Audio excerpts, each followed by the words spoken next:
ये कहानी है महाराष्ट्र के हिंगोली जिले की, जहां एक साधारण सा परिवार अपनी खुशहाल जिंदगी जी रहा था। पर अंधेरा, वो अंधेरा जो उनकी जिंदगी को निकलने वाला था, धीरे धीरे उनके करीब आ रहा था। करण शर्मा, उनकी पत्नी आरती और उनका छोटा सा बेटा आरव सब खुशी से रहते थे। आरती रसोई में खाना बना रही है। पता नहीं इस सोसाइटी में सबके घर नौकरानी आती है, पर मेरे घर कोई क्यों नहीं आना चाहता। हर बार मना कर देती हैं। अरे, मैंने मदन हाउस कीपिंग एजेंसी में बात कर ली है, वो जल्दी ही कोई अच्छी नौकरानी भेज देंगे। करण और आरती की बातें चल ही रही थीं कि अचानक कोई दरवाजा खटखटाता है। करण दरवाजा खोलता है। सामने एक औरत खड़ी है। उसका चेहरा थोड़ा रहस्यमयी है। जी, आप कौन? मैं शांति, नौकरानी हूँ। मुझे मदन हाउस कीपिंग एजेंसी वालों ने भेजा है। आपको नौकरानी चाहिए ना? हाँ, पर आप कहाँ से हैं? मेरा घर बहुत दूर है साहब। कब से खाना बना रही? पिछले 10 सालों से साहब। ठीक है शांति, एक टेस्ट दे दो। अभी हमारे लिए पनीर टिक्का मसाला बनाओ। अगर पसंद आया तो आज से ही काम शुरू कर दो। शांति रसोई में जाती है और पनीर टिक्का मसाला बनाती है। उसका हर एक कदम, हर एक हलचल रहस्यमयी है। खाना तैयार होता है और वो सबको परोसती है। वाह, बहुत टेस्टी है। शांति, तुम आज से ही काम शुरू कर दो। लेकिन मेरा घर बहुत दूर है, मैं रोज वहां नहीं जा सकती। कोई बात नहीं, तुम यहीं रहो। वो रहा तुम्हारा कमरा। आरती शांति को घर में एक कमरा दे देती है। शांति उस कमरे में चली जाती है। शाम का वक्त है, सूरज डूब रहा है और अंधेरा फैल रहा है। सीमा, घर की पुरानी नौकरानी, जो अब काम छोड़कर जा रही है, अपना कुछ सामान लेने शांति के कमरे में जाती है तो वो देखती है कि शांति शीशे के सामने खड़ी है और अपने बालों में कंघी कर रही है। पर शीशे में जो चेहरा दिखता है वो इंसानी नहीं, बल्कि लाल है। लाल और खोखली आंखें, पीला चेहरा, बाहर निकले हुए नुकीले दांत और वो भूतिया चेहरा सीमा को देखकर मुस्कुराता है। भूत! भूत! बचाओ! सीमा डर के मारे चीखती हुई बाहर भागती है। घर के सारे लोग उसके पास इकट्ठा हो जाते हैं। हवा में एक अजीब सी सनसनाहट फैल जाती है। अरे, क्या हुआ सीमा? वो शांति, वो इंसान नहीं है, वो भूत है। उसका चेहरा बहुत डरावना था।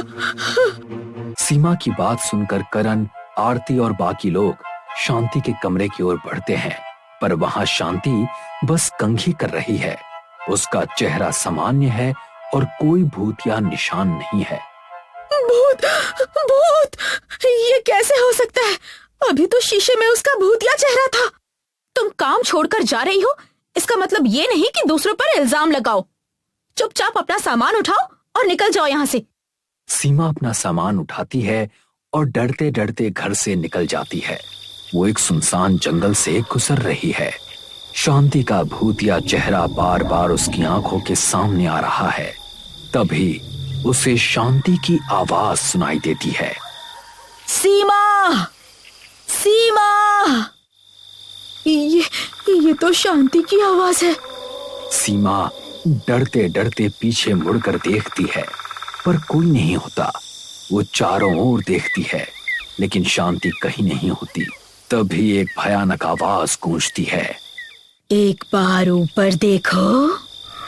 सीमा ऊपर देखती है और उसका दिल दहल जाता है। शांति एक पेड़ से उल्टी लटकी हुई है। उसका भूतिया चेहरा है, लाल आंखें हैं और मुंह खून से सना हुआ है। वो हंस रही है। मुझे छोड़ दो, मैंने तुम्हारा क्या बिगाड़ा है?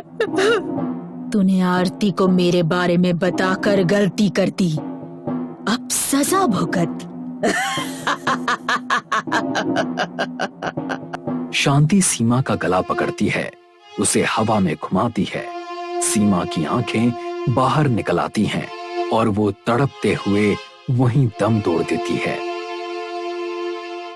रात का सन्नाटा है। करण अपनी छत पर टहलते हुए फोन पर बात कर रहा है। तभी उसे छत के कोने में अंधेरे में एक औरत दिखाई देती है। बिखरे बाल, सफेद साड़ी, उसका चेहरा नहीं दिख रहा। हवा में एक अजीब सी ठंडक फैल रही है। कौन है वहां? वो औरत कुछ नहीं बोलती। करण पास जाता है और देखता है कि वो शांति है, पर अब उसके बाल संवरे हुए हैं और वो लाल साड़ी पहने है। तुम यहां? फिर वो औरत कहां गई जिसे मैंने अभी देखा? वो तो सफेद साड़ी में थी। वो मैं ही थी साहब। अंधेरे में आपको ठीक से दिखा नहीं होगा। तुम यहां क्या कर रही हो? जाओ खाना बनाओ, मुझे भूख लगी है। शांति चुपचाप खाना बनाने चली जाती है, पर करण के मन में एक शक जाग उठता है। वो पीछे मुड़कर देखता है और वहां एक काली बिल्ली मरी पड़ी है। उसका शरीर जैसे किसी ने नोच नोच कर खाया हो। यहां तो अभी शांति खड़ी थी। कहीं शांति ही? परिवार खाना खा रहा है। शांति वहीं चुपचाप खड़ी है। उसकी आंखों में एक अजीब सी चमक है। शांति, तुम भी खाना खा लो। नहीं, मैंने खा लिया। क्या? मेरा मतलब, मुझे भूख नहीं है। आप खाइए ना। शांति की बात सुनकर करण का शक और गहरा हो जाता है। क्या शांति ने सचमुच वो काली बिल्ली खाई थी? वो चुप रहता है और सोने चला जाता है, पर रात अभी और अंधेरी होने वाली थी। सुबह हो चुकी है। करण ऑफिस जाने की तैयारी कर रहा है, पर उसके दिमाग में सीमा की बातों में ही उलझा हुआ है। शांति भूत है और रात को छत पर वो बिखरे बालों वाली औरत, क्या वो सचमुच शांति थी? मुझे शांति की हरकतें कुछ ठीक नहीं लग रही। आज शाम को मैं मदन हाउसकीपिंग एजेंसी में इसके बारे में पता करूंगा। तब तक तुम इस पर कड़ी नजर रखना। करण की बातें शांति अपने कमरे में बैठे बैठे सुन लेती है। उसकी आंखें लाल हो जाती हैं और उसके चेहरे पर एक डरावनी मुस्कान फैल जाती है। वो कुछ प्लान कर रही है। करण ऑफिस चला जाता है। आरती दिन भर शांति पर नजर रखती है, पर उसे कुछ भी भूतिया दिखाई नहीं देता। शाम का वक्त है। सूरज डूबने वाला है। आरव खाना खा रहा है। तभी उसे प्यास लगती है। शांति दीदी, पानी दो ना। अचानक आरव के सामने ढेर सारे बिखरे बाल लटकने लगते हैं। वो डरते हुए ऊपर देखता है। शांति? पर वो शांति नहीं है, एक भूतिया आकृति उल्टी लटकी हुई। आरव का दिल दहल जाता है। भूत, मम्मी! शांति आरव का पैर पकड़कर उसे अपने अंधेरे कमरे में खींच ले जाती है। आरव चीखता है, चिल्लाता है, पर उसे बचाने वाला कोई नहीं, क्योंकि आरती किसी काम से बाहर गई होती है। कुछ देर बाद दरवाजा खटखटाने की आवाज आती है। शांति दरवाजा खोलती है। सामने आरती खड़ी है। गर्मा गर्म समोसे लाई हूँ। चलो शांति, तुम भी खा लो। नहीं, मैं अपना खाना खा रही हूँ। लेकिन घर में तो कुछ था ही नहीं खाने को। फिर तुम क्या खा रही हो? आरती शांति के कमरे में जाती है और वहां का मंजर देखकर उसका खून जम जाता है। आरव मरा पड़ा है। उसका शरीर जैसे किसी ने नोच नोच कर खाया हो। आरती डरते डरते पीछे मुड़ती है और शांति अब अपने भूतिया रूप में लाल आंखें और खून से सने चेहरे के साथ हंस रही है। नहीं, नहीं,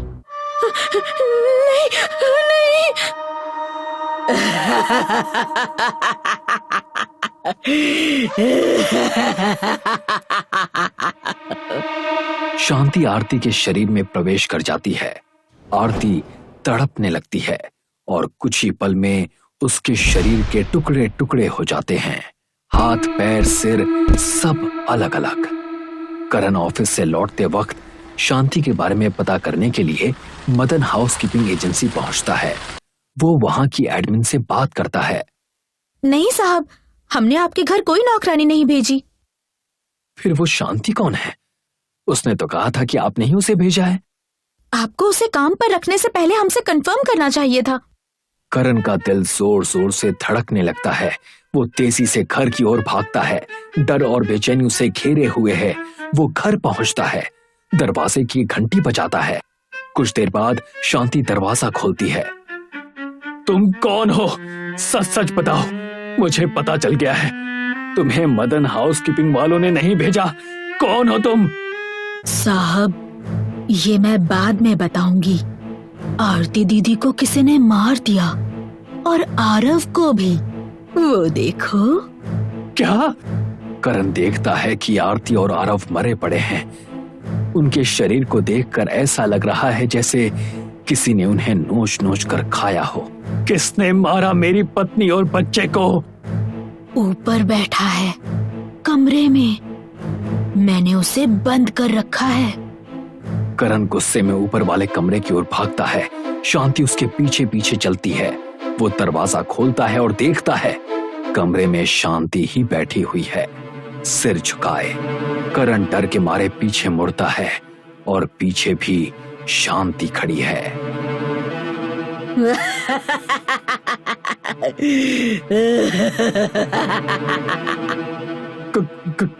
कौन हो तुम? कन्नू को जानते हो? तुम्हें उसके बारे में कैसे पता?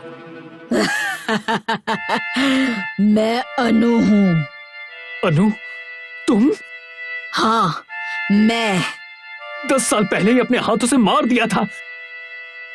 आज से 10 साल पहले अनु करण के यहाँ नौकरानी थी। करण की गलत नजर उस पर पड़ी।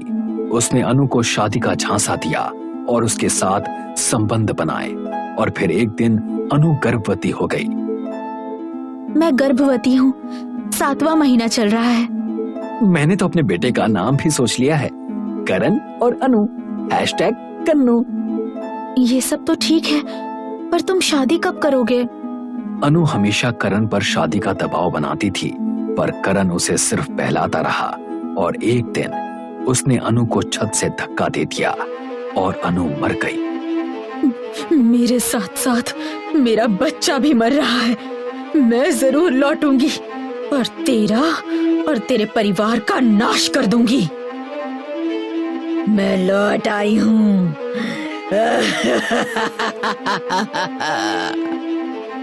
मुझे माफ कर दो, माफ कर दो मुझे। करण भागने की कोशिश करता है, पर शांति उसका गला पकड़कर उसे हवा में उठा लेती है। कुछ ही पलों में करण की सांसें थम जाती हैं और शांति वो भी वहां से गायब हो जाती है।